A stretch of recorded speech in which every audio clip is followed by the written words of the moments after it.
Saint Augustine, commentary on the Gospel of John, chapter 8, verse 37 to 47 following. But we, dearly beloved, do we come of Abraham's race? Or was Abraham in any sense our father according to the flesh? The flesh of the Jews draws its origin from his flesh. Not so the flesh of Christians. We have come of other nations, and yet by imitating him, we have become the children of Abraham. Listen to the apostle. To Abraham and to his seed were the promises made. He said not, he adds, and to seeds as of many, but as of one, and to your seed, which is Christ.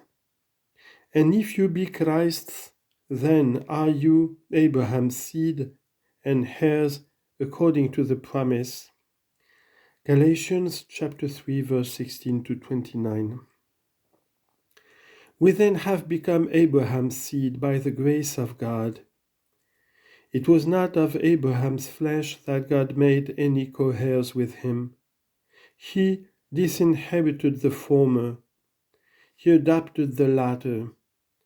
And from that olive tree, whose root is in the patriarchs, he cut off the proud natural branches and engrafted the lowly wild olive. Romans chapter 11, verse 17. And so when the Jews came to John to be baptized, he broke out upon them and addressed them. O generation of vipers! Very greatly indeed did they boast of the loftiness of their origin. But he called them a generation of vipers, not even of human beings, but of vipers. He saw the form of man, but detected the poison. Yet they had come to be changed. Because, at all events, to be baptized. And he said to them, O generation of vipers, who has warned you to flee from the wrath to come? Bring forth, therefore, fruits meet for repentance. And think not to say within yourselves, we have Abraham to our father. For God is able of these stones to raise up children unto Abraham. Matthew chapter 3, verse 7 to 9. If you bring not forth fruits meet for repentance, flatter not yourselves about such a lineage. God is able to condemn you without defrauding Abraham of children. For he has a way to raise up children to Abraham. Those who imitate his faith shall be made his children. God is able of these stones to raise up children unto Abraham. Such are we. In our parents we were stones when we worshipped stones for our God. Of such stones God has created a family to Abraham. Why then does this empty and vain bragging exalt itself? Let them cease boasting that they are the children of Abraham. They have heard what they ought to have heard. If you are the children of Abraham, prove it by your deeds, not by words. You seek to kill me, a man. I say not, meanwhile, the Son of God. I say not God. I say not the Word, for the Word dies not. I say merely this that you see, for only what you see can you kill, and whom you see not can you offend. This, then, did not Abraham. You do the works of your father. And as yet he says not who is that father of theirs. And now that what answer did they give him? For they began somewhat to realize that the Lord was not speaking of carnal generation, but of their manner of life. And because it is the custom of the Scriptures which they read to call it, in the spiritual sense, fornication, when the soul is, as it were, prostituted by subjection to many false gods, they made this reply. Then said they to him, We be not born of fornication, we have one Father, even God. Abraham has now lost his importance, for they were repulsed as they ought to have been by the truth-speaking mouth, because such was Abraham, whose deeds they failed to imitate, and yet glorified in his lineage. And they altered their reply, saying, I believe with themselves, as often as we name Abraham. He goes on to say to us, Why do you not imitate him in whose lineage we glory? Such a man so holy, just, and guileless, we can't imitate. Let us call God our Father and see what he will say to us. Has falsehood indeed found something to say, and should not truth find its fitting reply? Let us hear what they say, let us hear what they hear. We have one Father, they say, even God. Then said Jesus unto them, If God were your Father, you would doubtless love me, for I proceeded forth and came from God. Neither came I of myself, but he sent me.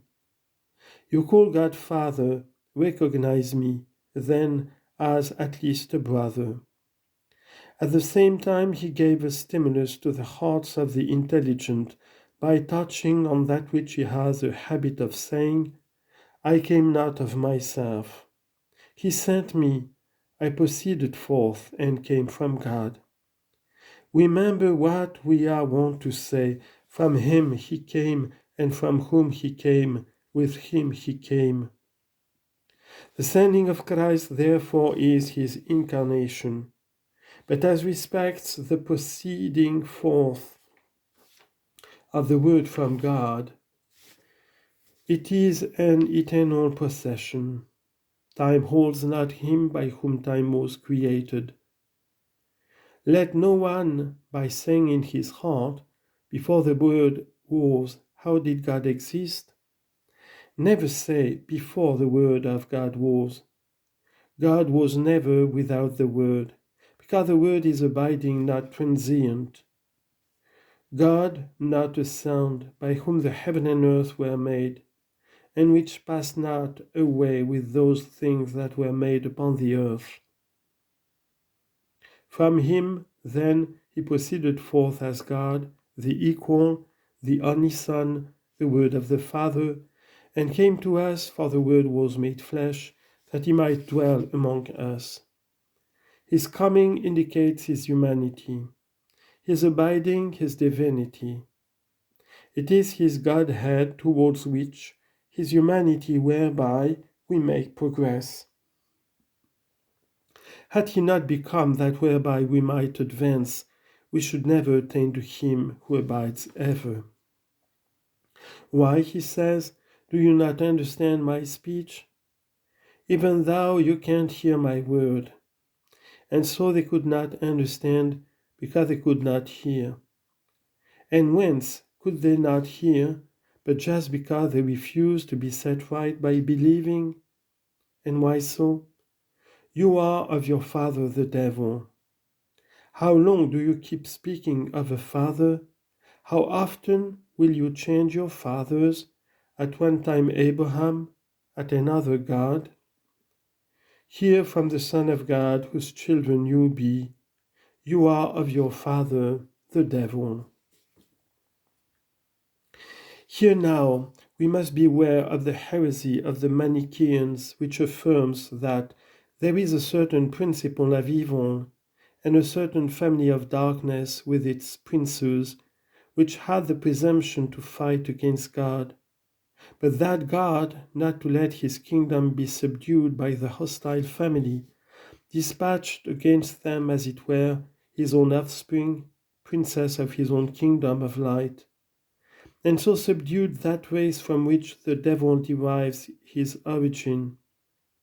From thence also, they say, our flesh derives its origin, and accordingly think the Lord said, You are of your father the devil, because they were evil, as it were by nature, deriving their origin from the opposing family of darkness.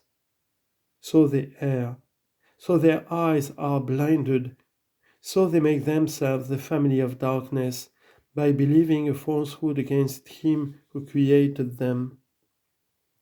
For every nature is good, but man's nature has been corrupted by an evil will. What God made can't be evil, if man were not a cause of evil to himself. But surely the Creator is Creator, and the creature a creature, a thing created. The creature can be put on a level with the Creator. Distinguish between him who made and that which he made. The bench cannot be put on a level with the mechanic, nor the pillar with its builder. And yet the mechanic, though he made the bench, did not himself create the wood. But the Lord our God in his omnipotence, and by the word, made what he made. He had no materials out of which to make all that he made, and yet he made it. For they were made because he willed it. They were made because he said it. But the things made can't be compared with the Maker. If you seek a proper subject of comparison, turn your mind to the only begotten Son. How then were the Jews the children of the devil? By imitation, not by birth. Listen to the usual language of the Holy Scriptures. The prophet says to those very Jews, "Your father was an Amorite, and your mother a Hittite." Ezekiel chapter 16, verse 3. The Amorites were not a nation that gave origin to the Jews. The Hittites also were themselves of a nation altogether different from the race of the Jews.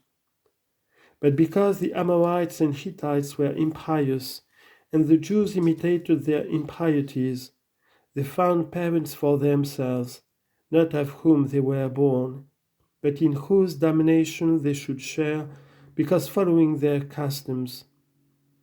But perhaps you inquire, whence is the devil himself? From the same source certainly as the other angels. But the other angels continued in their obedience. He, by disobedience and pride, fell as an angel and became a devil.